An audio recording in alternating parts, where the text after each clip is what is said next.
are live. You're live. We are live. Welcome everybody to Hey, Daily everyone. Success Mastermind with all of our friends who are here joining us. I am John Lavenia. Hopefully you already knew that. And I am the host with the most. And we are going to have a fun conversation today about, I don't know what, because we're going to have a spontaneous sharing session with one of our esteemed members who is also quite knowledgeable in the ways of getting things done. And before we get into all that, though, because I don't even know what she's going to say, it's going to be fun, though. It's going to be fun. I do want to make a couple announcements. We are this close to launching our membership site, so get ready for that. Anyone who's here now, you're going to have some special access and advantages and things like that. I mentioned yesterday there's a sales gig on the table for anyone looking to do selling. I failed to mention it's a U.S. and Canada only kind of a situation. I know I've got a few of my friends over in England are like, yeah. And I'm like, oh, my mistake.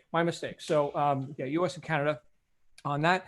And then what else? We've got, there was something else I wanted to announce. I don't know. You'll see it when you see it. It's looking really good, though. Really, really good. So there's a lot going on behind the scenes. But today, let me go ahead and at least see a few of our friends. We can't fit everyone on the screen here, of course, but there's Allison and Safas and Esther and Jody. Good to see you, Jody. Of course, Adrian's here. Mark, Sharon, Gail, Allison. That's why we had echo on Allison. You've got 2 appearances. I guess, yeah, two microphones, 2 cameras going, something. Janet, Tom, Glenn, Caroline, Alexandria, good to see you as always. Sonia and Susan and SoCal. Of course, Ego's here. Star is here. Yay, there she is. Star is here with her daughter, Elvie. So good to meet you, Elvie. Of course, Adrian, Edward, Wayne, Jane, and Neil, Mary, John, and that is all the people I can see on one screen at one time. Let's go back to the speaker view here. In fact, we're going to be talking about the group view versus the speaker view, because this is an idea that one of our other esteemed members just brought up, Jody, and it's actually an interesting metaphor for life and for marketing. So we're going to get into that here in just a minute. But first, ladies and gentlemen, you know her, you love her, Esther, ladies and gentlemen. Esther's got an observation about something that worked in her life last night. Unexpectedly, well, I guess maybe expectedly, right? If you weren't expecting things to work, you wouldn't do it, right? So what happened, Esther? Tell us a tale. Hey guys, hi everyone. So last night, you know how John, when he recommended the books and I read, I actually listened to the Miracle Morning, the 5-second rule. Well, last night, I have 2 kids and they're supposed to be having a snack before we go to bed. Me and my husband and I go to bed around 8:30, as some of you guys know. I get up early and I get to bed early. So I was in bed and I was laying there and I was listening to something, and all of a sudden I hear this horrendous crash, and I'm thinking, nobody's hurt, obviously fine, nobody's crying, nobody's bleeding. So my husband gets up to go out and look, and my daughter runs in and goes, "Mom, come quick, there is milk everywhere." I'm like, what? So we get raw milk from a couple that we know, and it's in a glass jar, and the plastic jar is empty. So he goes downstairs to get it, brings it up, misses the counter and just drops it onto the floor, and there's shards of glass everywhere, and there is just milk everywhere, under my cabinets, over my cabinets, on the refrigerator, on the dishwasher. And I'm just like, I come out and I'm just like, oh my word. In my head, I'm like, oh my word. I'm just fuming. I'm like, okay, this was at 9 o'clock. You're supposed to eat before we go to bed, have a snack. And he, needed milk. So I'm on the floor and I'm trying not to get milk glass, because there's just thousands of little shreds of glass everywhere. So I'm trying not to get, all this glass in. And I say a few words here and there. And all of a sudden my husband goes, "Jonathan, I think you may want to go to bed," because he's kind of standing there dumbfounded, of himself. And I'm like, yeah, I think that would be a great idea. And I take a deep breath and I'm fuming inside my head. And I go, 5, 4, 3, 2, 1, breathe. And it worked. It was like I didn't say much. It was just inside my head. And it was totally like, I'm like, wow, that was amazing. And then this morning I laughed about it. I literally laughed about it. I'm like, that was amazing. That was just something that I've had it happen before, but last night was a lot to have milk everywhere at 9 o'clock, wanting to go to bed and sleep. And that was just amazing. I'm like, guys, it works.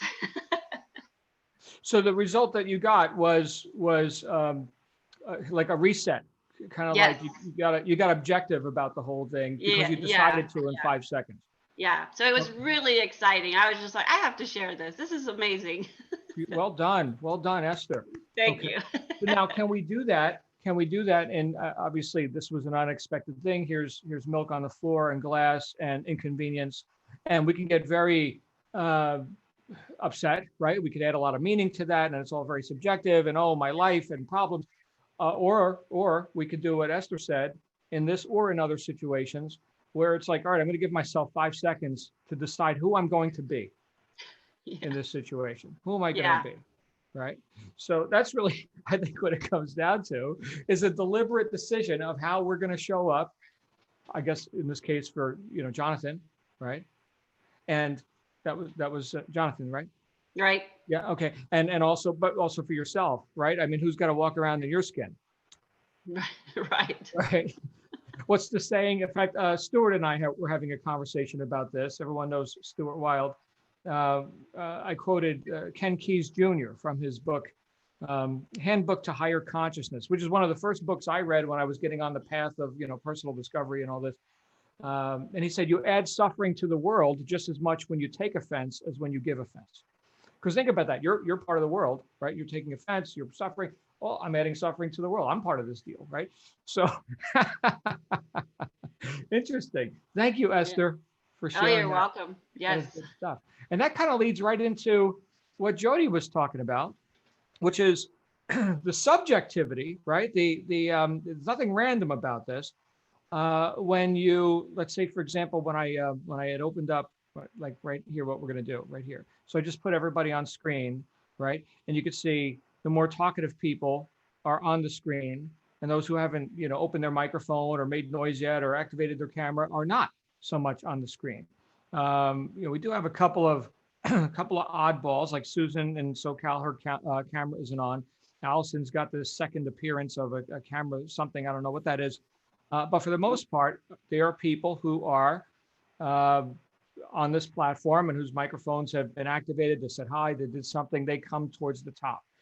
And this is also, metaphorically speaking, something we can see happen throughout the marketplace. Now, I think we're all engaged in some form of entrepreneurship, some form of effort to cause people, the public, to put their attention on our offer. I mean, what is marketing? It's the act of reaching into the public, impinging on their space and putting their attention on that which you offer to increase the demand for what you supply. So you've already got supply, okay? But like the late Jim Rohn said, if you want to increase your income, increase your value to the marketplace. So you can't just have value and keep it hidden, keep it secret, like you're running some sort of a covert operation or a secret business. I suppose there's times for that, right?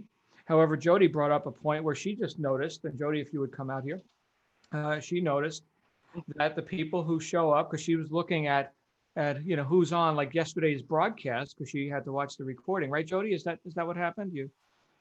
That's not how it started, but yeah, it's the same thing. It's I like to flip to the screens to see who's on, what they're doing. Sometimes it's interesting to see what's in the background, just a little nosy. And what I noticed is the first page on my screen, and everybody's screen I think is different based on when you call names out. I'm only seeing people who have participated or maybe had their microphone on by mistake and made noise. So they became the yellow box. And I was thinking that it was very similar to what we're trying to do in our online business. You're trying to be on the front page. You're trying to be out in front of everybody with the banners or whatever. And there's different methods to get there, but it all seemed to come down to you have to be vocal. You have to be present. You have to somehow get yourself on that front page. And if you wanted to be one John called on or said hi to in the morning, if you're on the front page, you might have a better chance of being recognized or by our peers.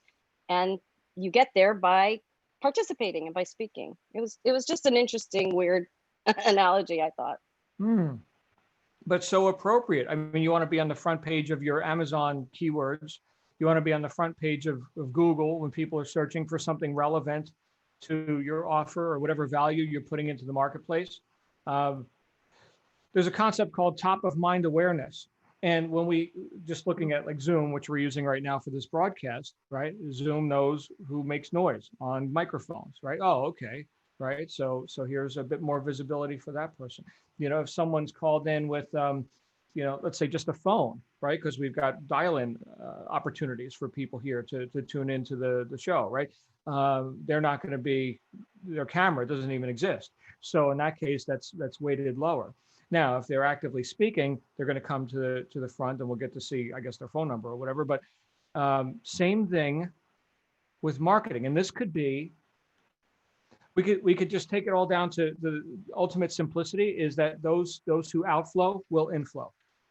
So the more you outflow communication ideas, the more you're going to inflow traffic, eyeballs, attention, right?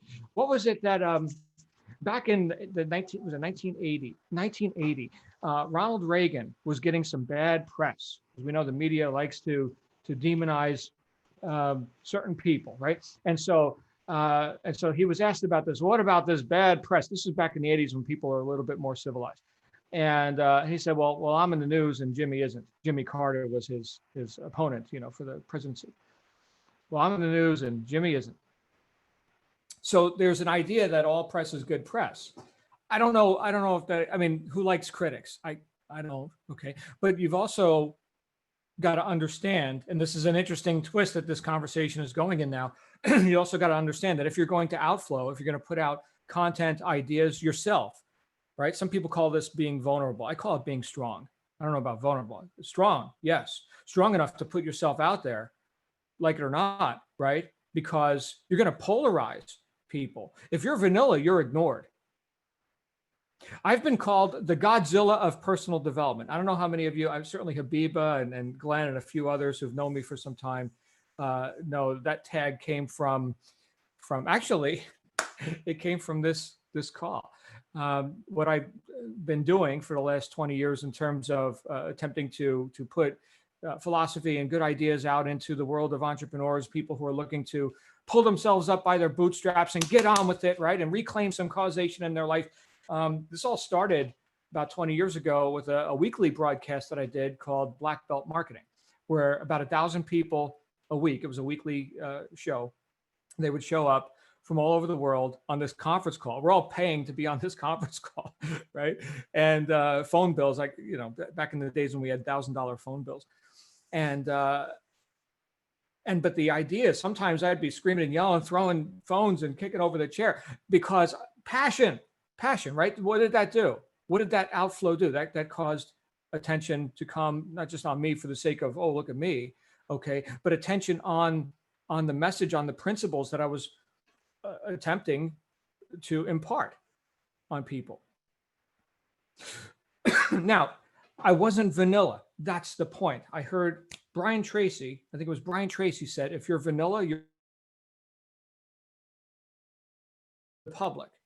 Okay. There are people who are going to love your stuff. There are people who are going to hate your stuff. And isn't that a good time saver?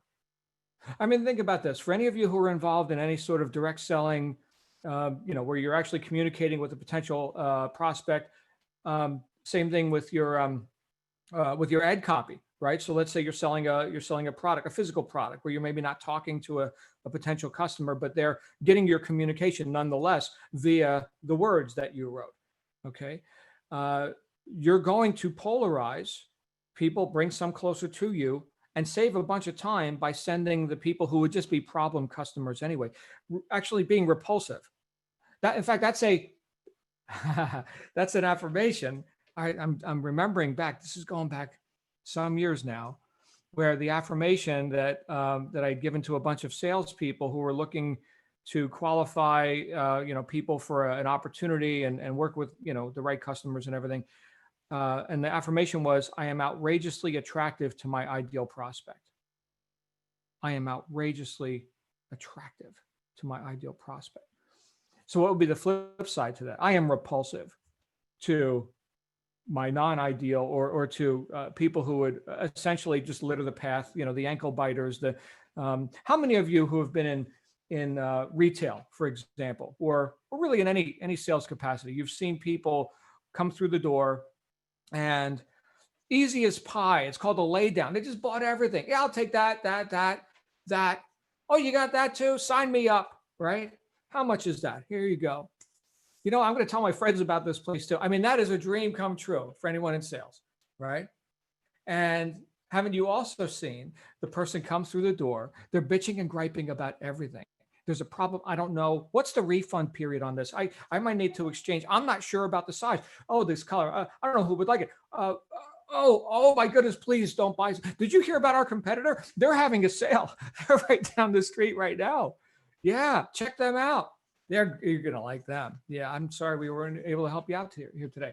So there are times where I've actually seen where I, quote, lost the sale, right? They did not buy, but oh my goodness, am I glad they didn't. Okay, because now I got to hear from the other guy, right? Because, people talk behind the scenes. Oh, what's going on with that company, with this, with that? And they're like, oh no. Oh, you know that person? Yeah, I wound up signing them up, and oh my goodness, it's been nothing but a nightmare. I'm like, oh yeah, well, yeah, that's just how it goes. So I don't know if you can picture that, okay? And I guess the flip side of that is, how do you want to show up? So like what Esther was talking about, how do you want to show up to Jonathan and to yourself and to your husband in that crisis situation? Something that Abraham Lincoln said, and I'll paraphrase, was that the character of man is revealed not in times of prosperity, but in times of adversity. That's when the character is revealed. And that's a deliberate decision, but it's a decision that we make consistently to the point where we build strength of character. It's not just this facade, this personality that we're throwing on, we're faking it or something. No, that strength of character rises to the surface. One of the things I do, I guess semi-professionally, is teach weapons instruction, right? So I know a lot about shooting and self-defense and tactical work and stuff like that. I'm not Rambo or anything, okay? But people need to know how to defend themselves and their families. So one of the things that we teach, though, is that as good as you are on the flat range, okay? So if you can imagine that there's a paper target, and here's a very controlled environment, and there's a big sand berm behind it, and it's very safe, right? And there's no stress. Well, there's time pressure sometimes. All right, you got 1.5 seconds to go ahead and make that shot. And so people get a little bit pressured by that. That's good.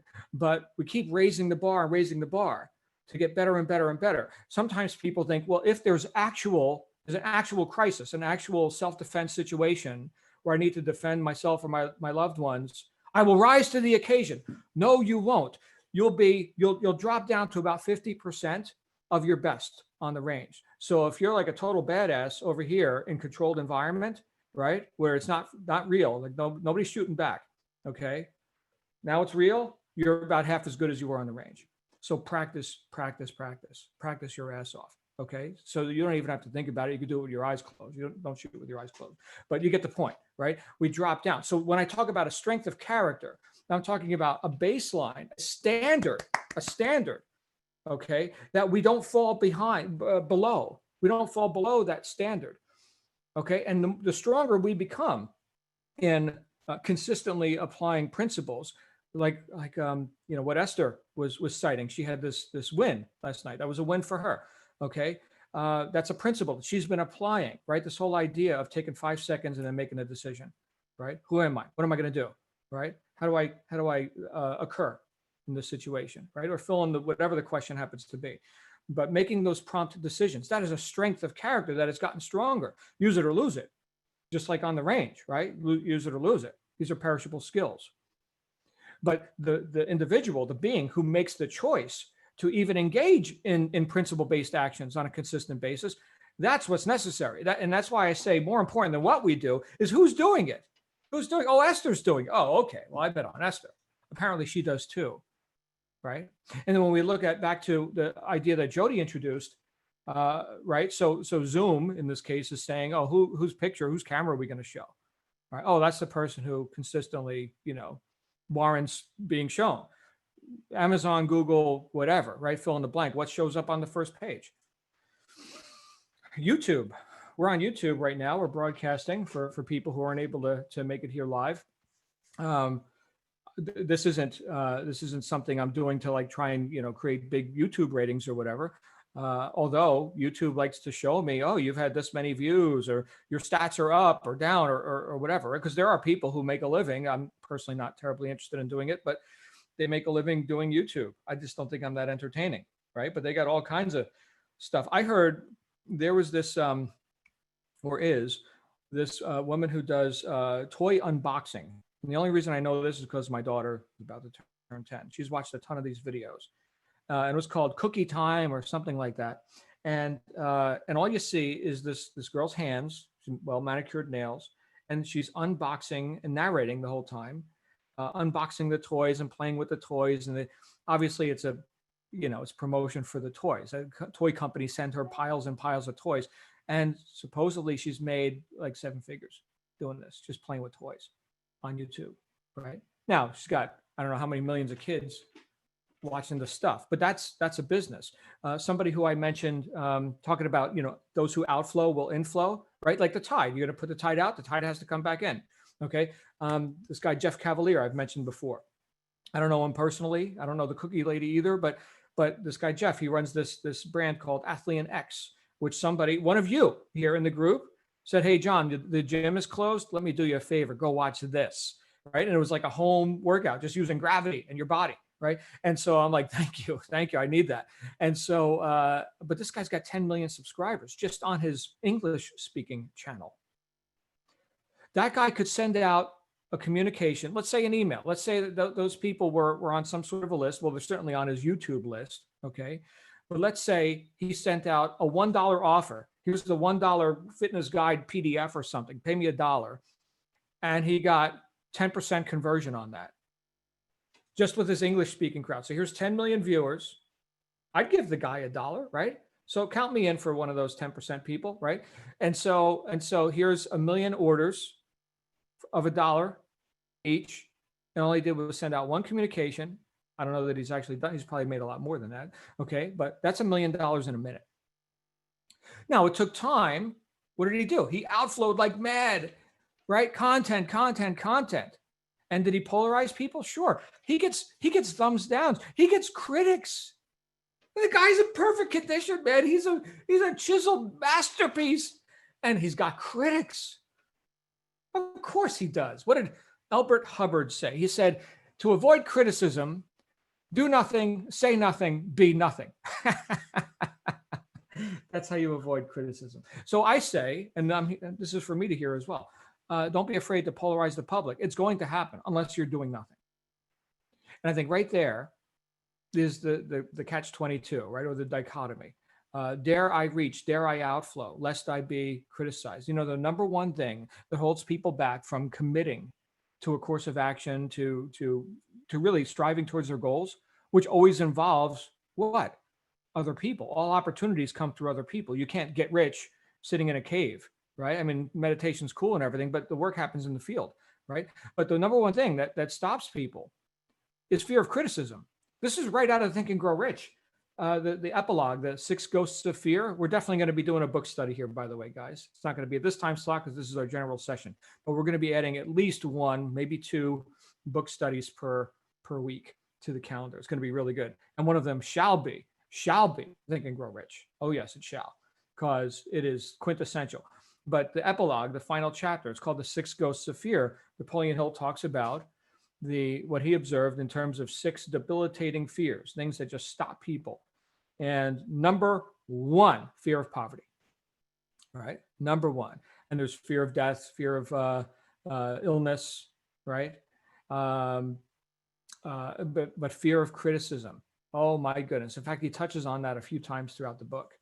And talk about taking people out. The whole idea of you're allowing yourself to be suppressed by the opinions of the herd mentality, right?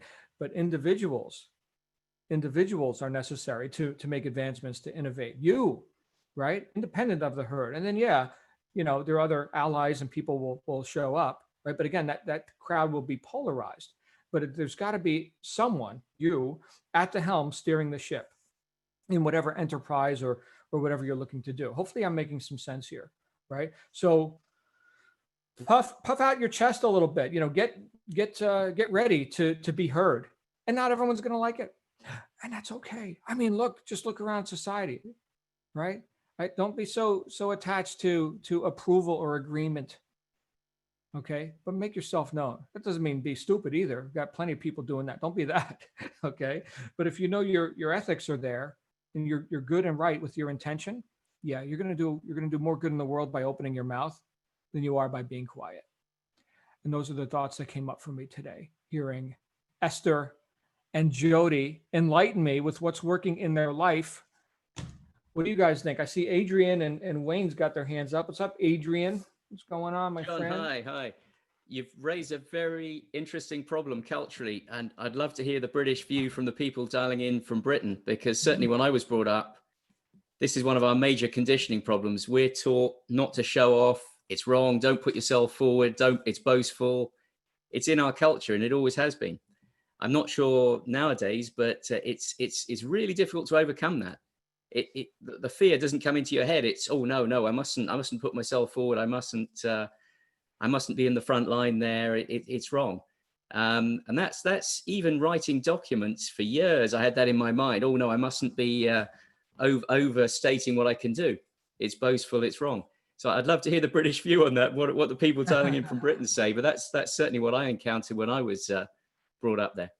Well, overstating would be a lie, right? Are you Yeah, not overstating in that way. Just putting myself forward, saying what I can do. There's a hesitation. There's a mental conditioning. I'd love to hear what other people have encountered in Britain, but that certainly, I think, is deep in our culture. And that's the difference, I think, with the States, where people are taught to have a go. And in the UK, there is a natural hesitation. I think it's part of the problem of having grown up there. But I'd love to hear what other people think about that. Thank you. Floor is open. Wayne's next, then Regina and Joe, then Echo. Morning. Yes, sir. So yeah, I agree with what you're saying there, Adrian. And I mentioned a week or so back about the Australian sort of attitude of tall poppy syndrome. So a lot of times criticism comes to those that achieve the most. And so sometimes even the fear of standing out is what keeps people back. And I know when I started on these calls, probably getting close to 2 months ago, I don't know, it's something harder about talking to the camera, I think, than sometimes talking to people in person.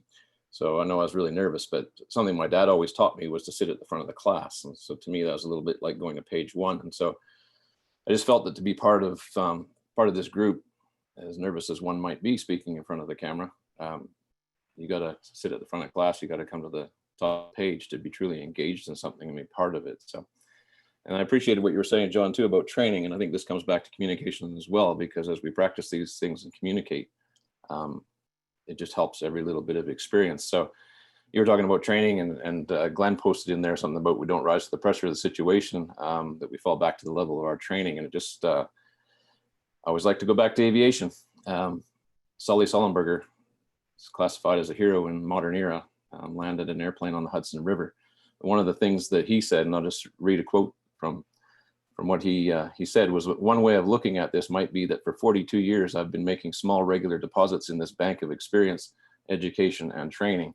And on January 15th, the balance was sufficient so that I could make a very large withdrawal. And so, what happened there on the Hudson and what Sully Sullenberger did was, number one, he was a communicator, but he was also very confident in what he did. And he went back to his level of training. So there was a few outside conditions that came into play to help him out as well. If there'd have been, strong winds or boats in the way or whatever. But so there was some things on his side, but most of it was everything that he fell back on because of his experience and training and so on. And I think as we pursue whatever our ventures are, communication being a big part of that, and then the skill levels that we need, just keep chipping away those little pieces. And when times of risk come, when criticism comes, we'll be able to handle it. Thank you, Wayne. Great perspectives there. And thank you for the aviation analogies. Good stuff. If people haven't guessed, I'm pretty keen on aviation. Oh yeah. Where's Regina and Joe? Hey, how's it going, everybody? We're Hope you're having a good. good day. John, this is like right on spot. It's amazing. This is a Isn't great, that great, amazing? great. Yeah. It is. It's great. It's amazing. I just have to give my 2 cents because I'm obviously the one that gets in front of the camera and makes the sentences. And Joe is so sweet and adorable. Oh, Joe did that without you yesterday. Joe This is stole the why- show. This is why I'm here, because I'm telling you, when I'm not here, he comes up. So guess what? My hand was up and I said my statement, and I'm very, very happy to know that at least whether I have something to contribute or not, at least I mentioned the fact that I'm here and I'm listening and I'm appreciative. And if I can give something concrete to contribute, I will do that. But I at least want to let people know that I'm here and I appreciate everything everybody does. And I'm going to give the camera to Joe. So there, go. Hand it over here. Something else there, but everything we've gone over today has just been really awesome. But in the same manner, when I was brought up, it was always in that stay withhold yourself, more or less, just do the things you're supposed to do, but don't attract attention to yourself. And but I think a lot of people, in our era, were in that way, and it's just it makes it a little more difficult, coming out. But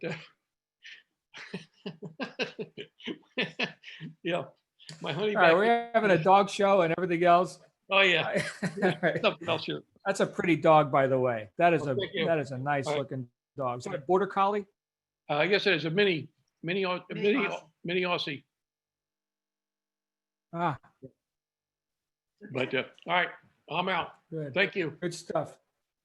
All right, thank you, Joe. Thank you for sharing your ideas with us here, and thank you for that dog. Where's Ego? I know we're going to get a Right British, here. semi perspective here. What's going on, Ego? Hi, everyone. Good to see you. Sorry, I missed you yesterday. So I totally agree with what Adrian said. The way we were raised, you're raised not to speak up, do what you have to do, but don't put yourself forward, don't put yourself on show. In 2008, with my company, I had to work in California for a number of years. So I was in California for 4 years. And I struggled because my colleagues, my American colleagues, we'd be in a meeting, we're talking about, deployments or infrastructure, whatever it is. And I have the knowledge. I'm leading the project or I'm leading the team, but I'm waiting for people to finish speaking. And I felt like if I said something, they would think I'm showing off because I was raised not to say, don't speak up. You don't have to show off, you know what you know, do what you have to do. So after the first year, I really struggled. And it really hit me when it came to our performance reviews. And my manager said he felt I was out of my depth, I was out of my comfort zone. I'm like, what? So I immediately shifted, and my husband kept telling me that before. He's American. And he said, you have to speak up. You have to speak up. You have to basically say what you know, and you have to shed all that, the culture, but this is how it works here. And I realized when I almost got dinged with my performance review, and then, you couldn't stop me after that. So totally agree with Adrian. So it was a deliberate decision for you to overcome that, or to. I had to. It's basically fight or flight, right? Mm-hmm. I had to deliver, and I knew I was more than capable. So it was just the impression by virtue of the culture that I was raised in. So, and you can't keep saying, oh, I need to wait for you to finish speaking. oh yeah, we should do that, but I really don't want to say anything because it wasn't first nature, Right. Wow. So yeah. Well, you know what? I think we're going to have probably a lot of British background people agreeing with that same sort of a thing. In fact, I've heard, and Ego, maybe you mentioned it to me, or someone was mentioning to me that, John, you got all these Brits who show up here on the thing, and we were all kind of like reserved at first, and now it's like, oh, well, it's like a family over here. So hopefully in some way, I think just being in this forum has fostered some of that willingness to express yourselves, right? I mean, this is totally. Yeah. And what I found, even more so from this group, is the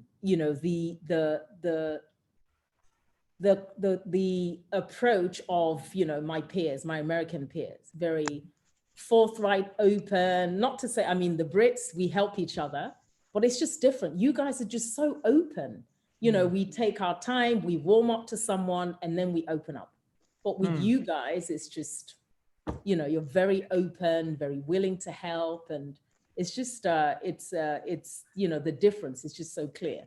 But it's great though, because we need to strike a balance, right?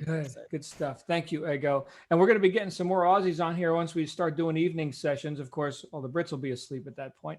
But I think us Americans and Aussies got some similarities there as well. We just kind of blurred it out. What about you, Jamie? What's going on, man? Good to see you. You're back in. I'm back. Yep, I'm back in the West Coast. I was. Thank you. It was great to be back. I missed you guys. I was back east helping my dad with some family members. His wife died a few weeks ago, and helped him tie up some loose ends. And that was talking about having some patience and frame of mind and what you go through and what you learn and dealing with an elder parent. He's 85. I found myself sometimes getting impatient with him, which is a first for me because it's never been that way. But he's in a fog. He's mourning, so you kind of have to step back, and then your inside voice tells you, you want to pop off and go, hey, relax, or that's not the way you should think. But you have to respect the situation. But anyway, past that, I just wanted to talk because I wanted to get on the front page. Actually, that's not true either. I wanted to just talk about this getting in front of people and with Adrian and Wayne had talked about sitting in the front row and Ego. If you don't speak out, you're just going to blend in with the crowd. But there is a lot of us, myself included, at one time where I didn't feel like it's like Ego. You step out, you feel like you're showing off. You feel like you should just be part of the crowd and listen and not speak. But if you don't speak, and I've been in sales for 30 plus years, if you don't speak, you're just going to blend in and your success, I think, is going to be muted to some extent. There's an old saying, and I think a lot of us have heard it, if the answer is no unless you ask. So you have to kind of step out there and get out of your comfort zone. And I think I found in this last almost 2 months now where I've been involved in this group, where getting out of my comfort zone was the best thing that ever happened to me. And as I had spoken a while back and got emotional about it, this is a defining moment for me to be in this group, because I've always had a hesitation to step out of my comfort zone for fear of embarrassment. And that's about worrying about what other people think, which I'm not so sure that's the way we all should live our life. We should worry about how we act and how we're perceived, but I think we should not worry about what people think, because as John said earlier, you're going to get criticism. I just think that if you step out and you have the ability to step forward and at least relate to who you're talking to and what you're talking about, you're going to have your success is going to be that much better.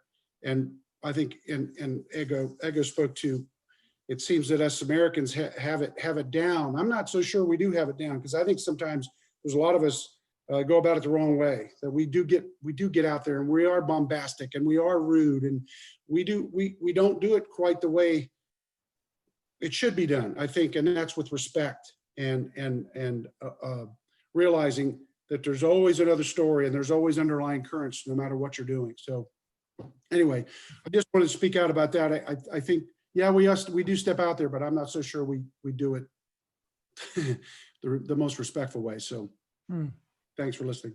Well, you're quite respectful. So again, you as an individual, Jamie, I co-sign you, man. You're awesome. I don't know about that other guy, but Jamie, yeah, Jamie's good, right? So I think it comes back to, our intent, right? So thank you, man. Always good to hear from you. Welcome back to the West. Let's go to a small island off of Scotland and hear from Coyle. Hi, Coyle. How are you? I'm fine. How are you? Good. And yes, the British thing, speak and don't speak up and all of that thing. I was extremely shy as a child, and I found things like filling out job application forms very difficult because you have to put yourself forward, and we're taught not to do that, and I eventually learned that that doing things the way I was brought up to do it was counterproductive, and I got nowhere. So from being very shy, I'm now at the front of the room, standing up and speaking in front of thousands of people. It just, you have to get out there and do stuff. Otherwise you're a wallflower, you blend in, as Jamie said, and you don't get anywhere. And it's very freeing, actually, standing up and saying what you believe. Yeah, it's kind of cathartic in some ways. And by the way, your new microphone sounds good. That headset is working. Yeah. Good. I'm not used to it, so I sound peculiar to myself. Yeah. Oh no. which is off-putting. Good times. Well, you could also go in this direction with like a condenser mic. Do one of those things, but got nowhere to hang it. Okay. Well, you can do it on the table stand. But Coyle, thank you for your perspective. Great stuff. That's Coyle, everyone. We're gonna go now to Nancy, then Ivy, then Therese. What's going on, Nancy? Nancy's got the floor. Hey, Regina, you inspired me for just like stepping into the page one, not being sure what I'm going to say. So thank you for that. Gosh, you guys, this is just, I love this conversation. There's so much going on in my mind. I'm writing all these notes, but I wanted to share something that many of you might not know. Well, actually, you wouldn't know it about me. So I've had many different careers. They've all kind of intersected, but one of my first careers was being a professional dancer. So modern dancer. I toured nationally across Canada, in the UK. And as a performer, right?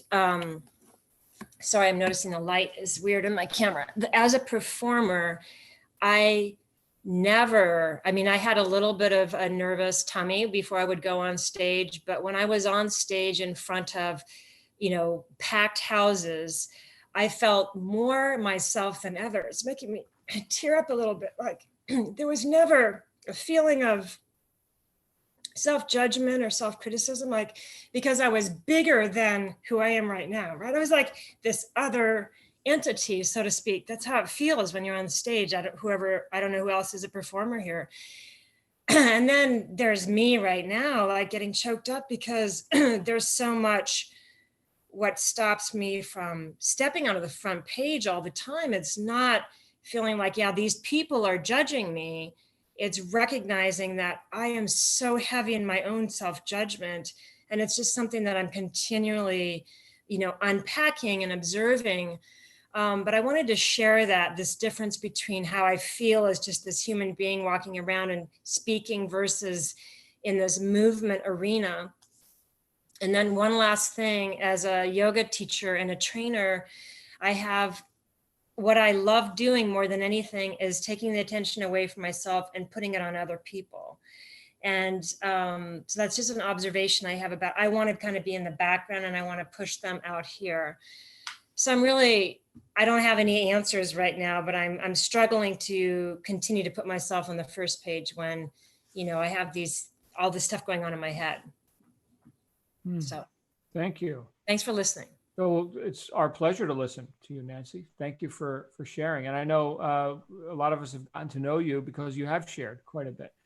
And I think this is a perfect example of, Nancy puts ideas out. And are we not more, do we have a higher level of affinity? Of course you do. You're part of this crew, Nancy, for life. You're never getting rid of us. Yeah. Thank you. All right. Awesome stuff. I think I saw Ivy and then Therese next. I see some hands going up and down, so I want to make sure that I don't miss anybody. We got Ivy, Therese, Cyril, Star, and Rosnita is what I can see. So Ivy, you've got the floor. Hi, John. Hi, everyone. Just thinking about this, and I'm going to put a spanner in the works. So we've spoken about the American perspective on this, and we've spoken about the British perspective on this. I'm going to add an African dimension where there's a popular saying that women are meant to be seen and not heard, and preferably barefoot and pregnant in the kitchen. That's pretty much how you're raised. And when conversations are going on, it's usually the men that sit together and have the important conversations and make the decisions, and the women are usually in the kitchen somewhere, preparing what everyone else is going to have for a meal. So, you're not party to those conversations. So you can't even weigh in. So when you come from a background like that, and you come to, the West and you're basically raised as a diplomatic child, and you're going from school to school, where the people in the class are speaking up and constantly putting their hands up and, asking the teacher if they can have a word, and you go to university and there's more of that. And you've just always been in the background. It's difficult when you then get into the corporate world to shake all of that off and suddenly come into your own, so to speak. So I've had a journey and a half, I think, overcoming that. And then I found that eventually when I started speaking, one, I didn't realize I had so much to say, but two, when I spoke, I'd then be labeled as aggressive and confrontational, purely because I think the level of education, they're not expecting it to be so articulate and whatever else it is. But if somebody else said exactly the same thing and used exactly the same words, they were assertive and they were, contributing to the conversation. I mean, I think I'd mentioned this a few weeks ago. But what I've said to myself is, I'm doing this not just for me, but for whoever else may be coming behind me. I may be the only person in that room that can speak up and probably share what I'm sharing. But there might be somebody else in that room that's thinking exactly the same thing and hasn't given themselves permission to let their voice be heard.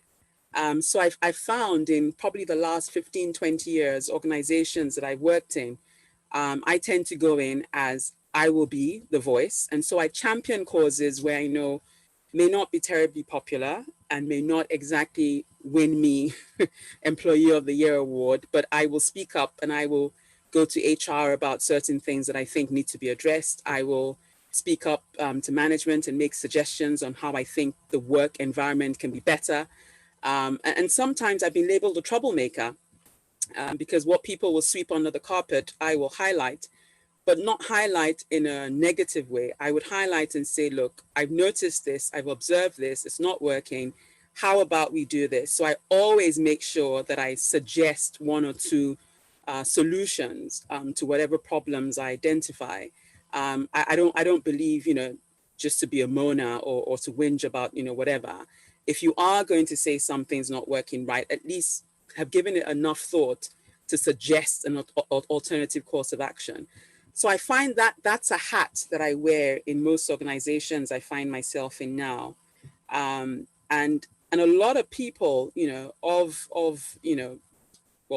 I think ethnic minorities is probably the political way to say this, come to me in the corridors and will send me individual emails thanking me for voicing what they were all thinking. And then what I'm finding more and more now is that my Caucasian colleagues end up saying, well, we're all thinking that anyway, so thank you for sharing, Ivier, because nobody wants to ruffle, the feathers of the decision makers. Nobody wants to, be isolated or ostracized. Nobody wants to not get a performance bonus. Nobody wants to be labeled the troublemaker, but these are things that need to be said. And somebody somewhere needs to have the courage to get up and say, this is not right. We need to do something about it.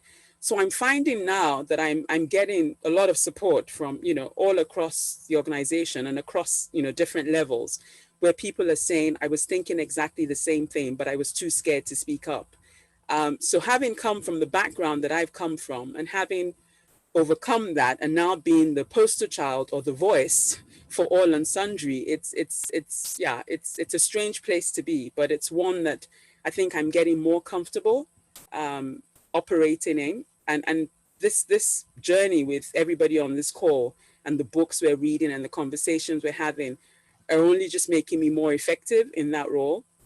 So I thank you, John. And, I'm just amazed at what books we're going to study next, because if this is what, the 5 initial books are already doing, and are just making conversations, I think more constructive in the organization, I'm expectant. So yeah, thank you, John. Thanks. Thank everyone. you. Oh, Ivy, this is just the beginning, and I am so excited. All right. Hey, we are 51 minutes in. We got 1, 2, 3, 4, 5, 6, 5 hands up. Therese was next, and then Cyril, then Rosnita. Therese, what's going on, Therese? Where's Therese? Hello. Hey. How is everyone? Thank you for this amazing conversation today. I'm sorry I missed everyone yesterday. So I really wanted to get on page 1, as Jamie referenced. So here I am. I'm okay. I'm making it through some stuff. But this topic is very close to my heart. I was also raised, of course, in a very traditional Italian Catholic family where, we even sat at a different dinner table on occasion. We had a kids' table and a grown-up table. And you were really, you needed to be, heard when you needed to be spoken to, kind of thing, right? Like, we don't need to talk unless you're spoken to. So anyway, I mean, there was lots of love. It was just definitely an upbringing of, not being boastful, minding your P's and Q's, being respectful around adults and kind of doing what they said. So again, I had a long career in sales and will continue a long, successful career in sales. But I mean, it took me a lot of years to speak up. And the other point that I was going to make is all through school, grade school, high school, we were seated by in an alphabetical way. And because my last name was where it was, I always ended up either in the second, person from the back of the row, all through like grade school and high school. So I was always in the back of the room. And so the sales career really forced me to, in a painful way, to get up front, right? And to start speaking. And I think I was lucky enough to have an employer who really believed in me, and helped kind of foster that, and would frequently ask me what I thought all the time. And I would just be like melting inside, like folding inside myself. Like, I can't, I don't want to say it. I don't want to say it. They're going to laugh at me. They're going to whatever. It's not appropriate for me to speak up. So anyway, long story short, that evolved.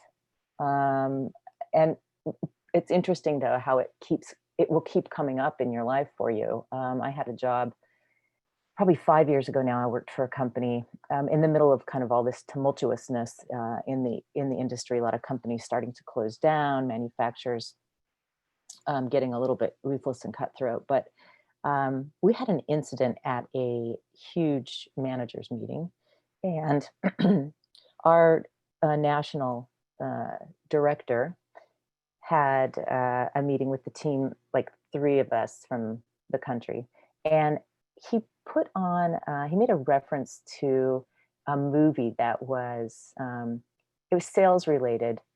And he played this little YouTube clip in the room of us. And it was totally inappropriate, totally discriminating. And while the sales like analogy of it, you know, kind of made sense, it was still very inappropriate. So the three of us, being bothered by that, decided that we needed to speak up and, you know, make a commentary about it. And so we spoke up to him about it. And, you know, he kind of laughed it off and apologized. And the next thing you know, all three of us were let go from our jobs that we had worked for 3 years. All of us had record sales numbers. But anyway, it was kind of interesting. We spoke up, and there was a reaction that was not the right reaction, right? So then I remember the next couple of years, I was like, again, trying to build up my ability to be able to speak up and make a spectacle and be proud of it and not shy away from what the consequences might be. So anyway, interesting topic. It's something I work on every single day. And this call definitely has been very important for me to continue to reestablish daily speaking up. So thank you. Thank you, my friend. So glad you're here. And sorry you had that experience. And there's a lot of ignorance in the world. Yeah. And, yeah, interesting stuff. But here you are. And here we go. So we got Cyril and Rusnita, and then Glenn and Star, and then I think we're going to be past the top of the hour at that point. So Cyril, come on out. Hi everyone. Hey. You hear me okay? Yeah. I can. Cool. It's actually, I found it really interesting and complex thinking about this because I always classed myself as an introvert from an early age, and as I eventually knew I was going to become a performer, I knew I had to work on it, and I did a lot of work on it. But also I had to work a lot on, because I was so shy, particularly with the opposite sex when I was young. So I had to do a lot of work on that as well. Although I must admit, there were, as a youth, I know that there were times where I could not help myself but shout and put my head above the crowd, because particularly if I felt somebody was being abused, and quite often would get my head knocked down in those situations, and because I was trying to help the underdog. Although it's funny, although internally it took me a long time to work for performance. When it came to at the weekend dancing for myself, there came a point when I was 16, I was in a club one night with my friends that we used to go to on a Friday night. And it dawned on me that if I wanted to enjoy myself, then I had to stop thinking about what other people thought of me. And although that helped with the dancing, it still was pretty hard to get through from a commercial point of view, because my head, the internal voice was usually very negative early on, and needed a lot of working on to bring that to a positive. And when I was training as a dancer, that kind of made it worse to some extent, because as training as a dancer, when I did, was always about the glass half full rather than, sorry, glass half empty, my apologies, glass half empty rather than half full. So so it took a lot of work after my training to kind of get past that. But I found it really complex. There are parts of me that can speak up at times, and then at other times, I in other situations, I find very difficult. But definitely society here can definitely knock your head off. Although I found my inner voice harder to work through than the outer one. Thank you. Thank you, Cyril. Thank you for sharing. We got some good insights coming from Cyril here this week, huh? Or last week, or whatever. What day is it? It's Tuesday. My goodness. Thank you, my friend. All right, we got Rusnita, Glenn, Star. Hey, Rusnita. Hi, everyone. So I'm back at work now. So I've been missing a lot of calls. So I'm so happy to be back. So this journey that I've been on, I've just been thinking about it, and I've realized that it's forced me to change a lot of things about myself, mindset, values, habits. So on today's topic about selling yourself, again, in the Asian culture, also it's something that we're not encouraged to do.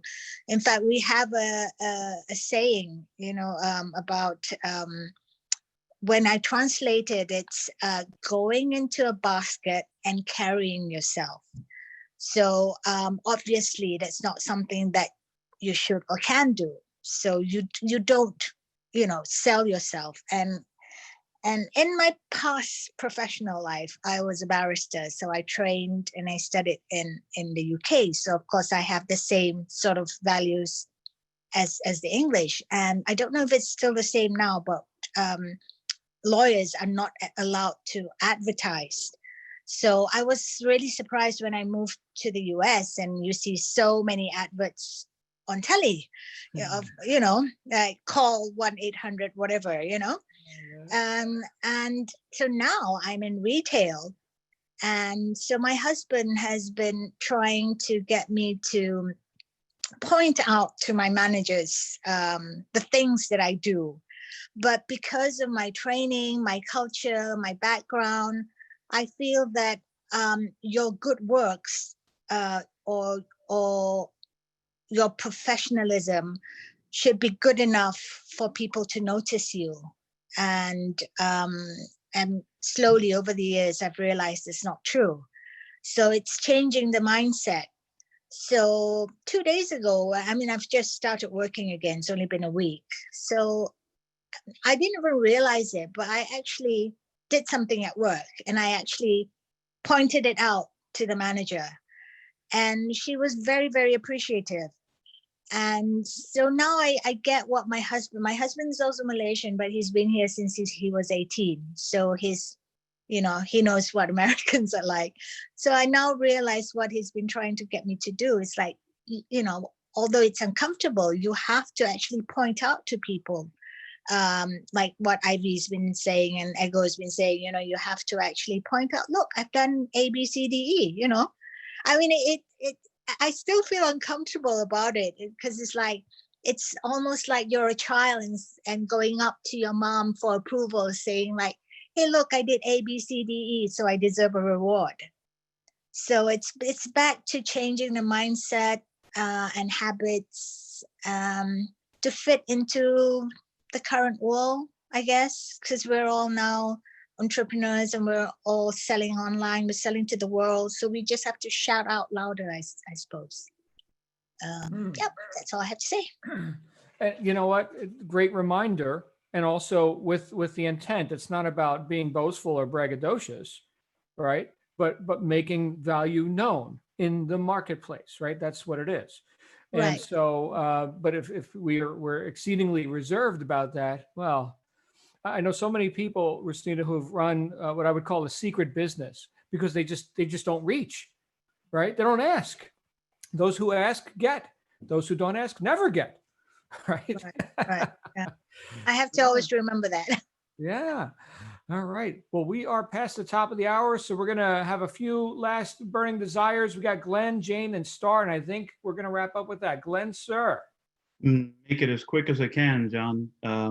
By the way, Nancy, I know how you feel. It hasn't been mentioned yet, I think. I've spent most of my life as a professional singer, entertainer.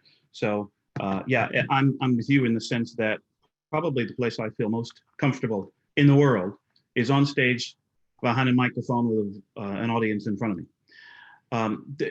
There's a theme that has run through my life and the life of many people that I've worked with and continue to work with about this issue of putting my service, my product, my opportunity in front of the audience, speaking up in whatever type of situation as Ivy and Egos have spoken about so well. A couple of little phrases that have helped to clarify this for me. One is the 4-word question, and I've heard John discuss this as well as anybody I've ever heard. What will people think? Isn't that really at the core of almost all the fear we feel around speaking up, around reaching into the marketplace, around putting ourselves and our business and our opportunity out there? Isn't it? You don't have to raise your hand. What will people think? let me see if, make sure I'm quoting you correctly, John. Most of the time, they don't at all. It's not that they're just not, it's not just not thinking you, they're not thinking about what you said or what you're trying to do. Most people don't think at all. George Bernard Shaw, I've become rich and famous by thinking a couple of times a week. Most people never think at all. So answer to that first question, what will people think? They don't. And the second, this was what snapped it for me personally. In talking about my business and the opportunities that I share and the coaching I do with people, I have to, at all times, I must remember, next 4-word phrase you might want to write down. It's not about me. It's not about my feelings. What I do and what I share with people is not about me. It's about enhancing their lives. It's about helping other people to reach their goals. And so the sooner I can get in it, I don't care where you're from, I don't care which country you're born and raised in, the sooner I can get out of my own damn head and realize that what I'm doing is about helping somebody else make their life better. Right? Isn't that what will people think? I'm all up in myself again. I'm all right. So what will people think? Who cares? They're probably not thinking anyway. And 2, it's not about me. So if my attention is on the other person, the person I'm working with, what they want, what they need, the problem they're trying to solve, if I'm totally focused on enhancing their life, I don't have time to be worried about fear. I don't have time to be worried about what somebody else might think. Hope that makes sense. It certainly did for me. Back to you, John. Amen, brother. You got some chatter going on in the chat roll there as well. We got a little Glenn fan club going here. I saw Star has her hand up. Somebody else had their hand up too, and the hands keep changing, so I'm not sure if somebody else was next. But Star, you're the last hand that's up that I can see. It's, my Zoom has crashed twice since the start of the call, so my hand keeps going to the bottom of the list. I've been having IT issues all day. I'm not joking. Be frustrating. All through work today. I think it's the heat. I don't know what it is. It's just, and my chat stopped working, and Esther was sending me messages and I couldn't reply. And I had to send Bill a text message to reply to Esther for me. It's been one of those. I had many things I wanted to say. But I'm going to keep it short and sweet because of the time. Thank you everybody for your contributions, and Koila and Jamie, I think what you spoke about really touched me in terms of, I also find the Americans on this call really uplifting.